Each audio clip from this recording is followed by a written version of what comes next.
আজকে যেটা নিয়ে ডিসকাস করব সেটা হচ্ছে অবাস্তব কোনো কিছু নিয়ে আজকে আলোচনা করব, যেটা আমরা বাংলা জানি কিন্তু বলতে চাই হয়তো আমরা ভুলে যাই, কারণ আমরা শিখেছিলাম অনেক আগে।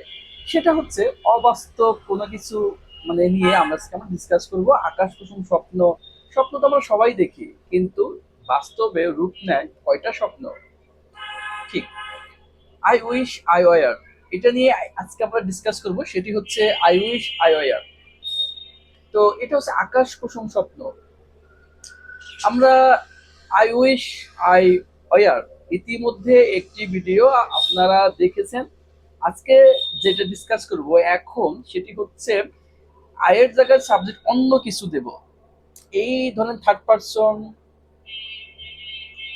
অথবা সেকেন্ড পারসন অথবা যে কোনো একজন নাম থাকবে। সেক্ষেত্রে কি হবে? সেক্ষেত্রে কি ওয়ার থাকবে নাকি ওয়াজ হবে? এটাই মূল কাহিনী।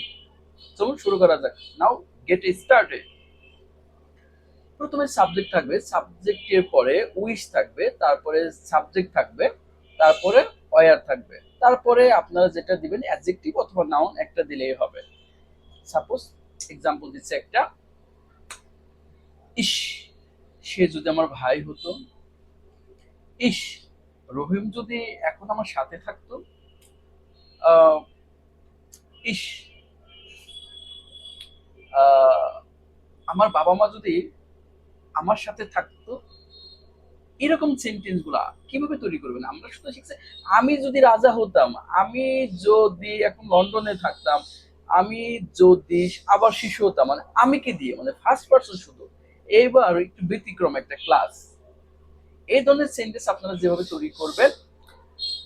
তো ইস যেটা, আই উইশ, ইস, I wish he were with me, সে যদি আমার সাথে থাকতো। ইস, সে যদি আমার সাথে থাকতো। ইস, সে যদি এখন লন্ডনে থাকতো। ঠিক আছে, এরকম সেন্টেন্স। তো এই ধরনের ভিডিও প্রতিনিয়ত আপডেট পেতে হলে আমার চ্যানেলটি দয়া করে সাবস্ক্রাইব করে এবং বেল আইকনটি অন করে দিবেন, যাতে করে নতুন নতুন ভিডিও আপনার কাছে পৌঁছায় প্রতিনিয়ত এবং সবার আগে। সে পর্যন্ত সবাই ভালো থাকবেন, সুস্থ থাকবেন।